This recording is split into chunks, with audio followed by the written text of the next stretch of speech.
پاکستان کی غریب الحال قوم کیا چاہتی ہے؟ کشور ناہید۔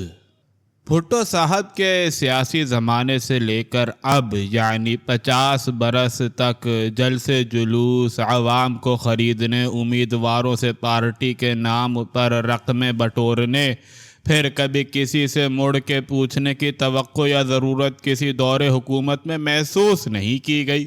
ہر زمانے میں ناجائز کمائی کرنے والوں کے ذمے جلسوں کے اہتمام اور جلوسوں کے پیسے دے کر لانے کا فرض ان کمائی کرنے والوں کے سپرد کر دیا جاتا۔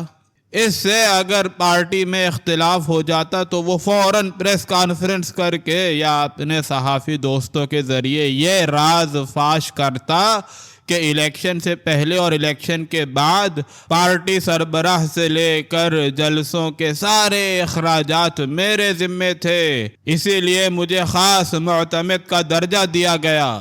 میں نے جواباً وزارتوں میں حصہ مانگا تو مجھے مکھی کی طرح نکال دیا گیا۔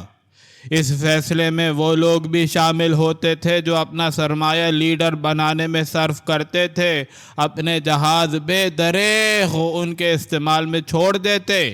یہ سلسلہ سکندر مرزا کو ایوب خان نے نکالا اور پھر سارے سالوں میں فون کے سائے میں کبھی الیکشن ہوتے، کبھی مارشل لا لگتا تو کبھی آئین کو چند کاغذوں کی ردی کہہ کر پامال کیا جاتا۔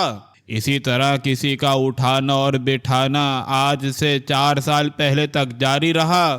زبردست طاقتوں نے منہ کا اور ملک کا صحافتی اور سیاسی ڈھانچہ تبدیل کرنے کو ایک نئی شکل کو میڈیا پر لا کر یہ کہہ کر بٹھایا کہ تم تقریریں کرو، ملک کے نظم و نسق کو ہم کارندوں کے ذریعے چلا لیں گے۔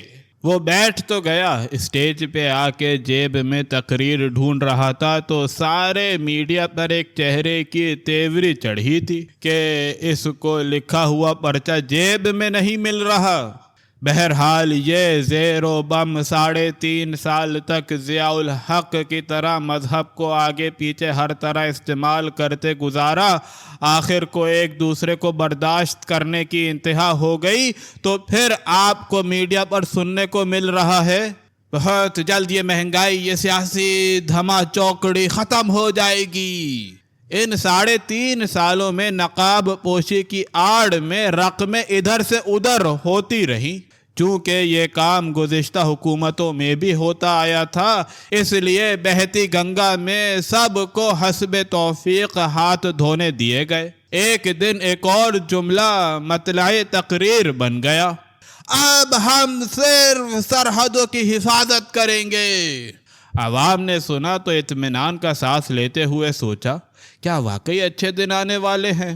ہم دیکھیں گے کہ ملک میں دہشت گردی، چوری چکاری اور ڈیفالٹ ہونے کا خطرہ ٹل جائے گا۔ اب قوم دیکھ رہی تھی کہ مارکیٹ میں اور عالمی سطح پر ڈالر کی تاج پوشی ہو رہی تھی، روپے کی بد نصیبی پر ہتھیلی پہ رکھے نوٹوں کو گنا جا رہا تھا۔ وہ جو مجرم ٹھہرا کر ملک بدر تھے وہ تجارت کے بارٹر سسٹم کی طرح وطن واپسی کے لیے پر تولنے لگے۔ جو دساور سے منگوائے گئے تھے وہ واپسی کا ٹکٹ کٹا رہے تھے۔ ملک میں شدید تناؤ دیکھ کر سیاسی اسٹالن نے شاید ہٹلر کا نام بھی سنا تھا۔ ہر مورچے کے لیے ساز و سامان حرب سے آراستہ خانہ ساز بموں کے حملوں کا خواتین و حضرات پر مشتمل دستہ، سربراہ کی گرفتاری کا شائبہ بھی ہو تو ملکی تاریخ کے ستون اور قربانیوں کے سلوں کو توڑنے کا ایسا جامع منصوبہ بنایا کہ قائد اعظم سے لے کر سرحدوں کی نشانیوں کو جلا کے خاکستر کرنے کا ٹاسک دیا۔ پاکستان کیا، ساری دنیا کے سارے میڈیا پہ جلتی عمارتوں کے سامنے وہ نوجوان اور خواتین جوش میں مغلوب، ناقابل بیان زبان اور نعرے بلند کر رہے تھے۔ سربراہ للکار کر کہہ رہا تھا، پھر کرو گے زیادتی میرے ساتھ؟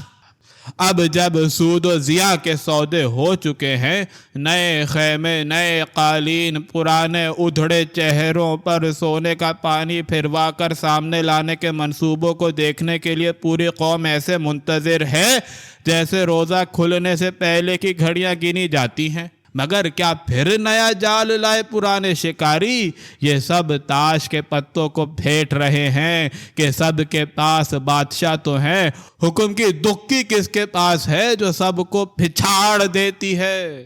کہیں سے یہ صدا نہیں اٹھ رہی کہ ملک میں اس جاگیرداری اور اسمگلروں کے نمائندوں کو اب مزید معاشرت اور معیشت کو پھر اسمبلیوں میں نہیں بیٹھنے دیں گے۔ اخلاقی اور معاشی ڈوبتی نیا کو بچانے کے لیے یہ ظاہری پراپرٹی ڈیلروں اور منشیات فروشوں کو راتوں کو ڈاکے اور صبح کو پولیس کی وردی میں قبول نہیں کریں گے۔ ایسا برا وقت ہے کہ قوم کے نوجوان اپنا مستقبل ملک میں نہیں دیکھ رہے۔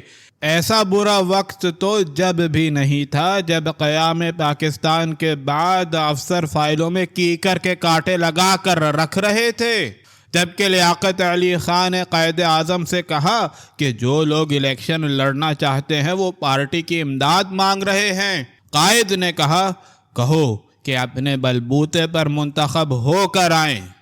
صرف بھٹو صاحب کے زمانے میں بغیر سرمایہ لگائے ڈاکٹر مبشر، مختار رانا اور شیخ رشید موجودہ نہیں اپنے علاقوں میں کامیاب ہوئے تھے۔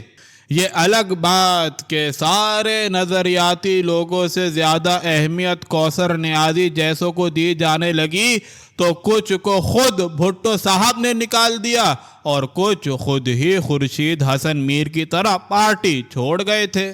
گئے زمانوں کو یاد کرنے کا کوئی فائدہ نہیں، پورے سسٹم کو بدلے بغیر یہ ملک چل نہیں سکتا۔ مصنوعی بجٹ اور بھکاری سیاست کو خیر باد کہہ کر یہ صوفوں پر بیٹھ کر ترین صاحب سیاست نہیں چلے گی، جلسے کر کے قوم پر کوئی دباؤ زرداری صاحب نہیں چلے گا۔ آپ کا کیا، سب سیاستدانوں کے بے شمار گھروں کا حساب اب یہ لٹی ہوئی درختوں کے نیچے بیٹھی ہوئی بے گھر قوم حساب کرنے کو نکل کھڑی ہوئی تو توقع ہے کہ آپ بھی اپنی سیاست کو مہروں میں تبدیل کریں گے۔